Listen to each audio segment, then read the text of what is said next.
بسم الله الرحمن الرحيم. عشر كان waxa uu ku saabsan yahay mufradaatun erayo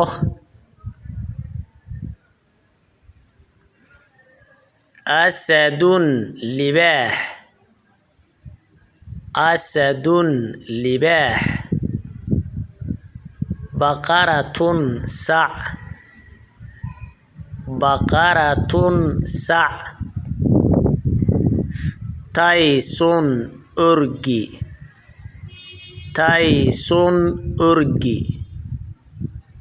tha'labun dawaco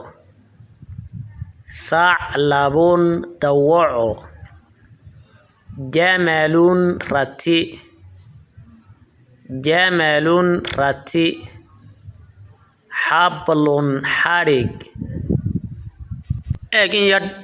jamal waxa weeyaan rati ayaa la yiraahdaa laakiin imika waxay u isticmaalaan geel oo dhanba waxay u isticmaalaan carabtu jamal adaya u mahadsantihiin la socoshadiina.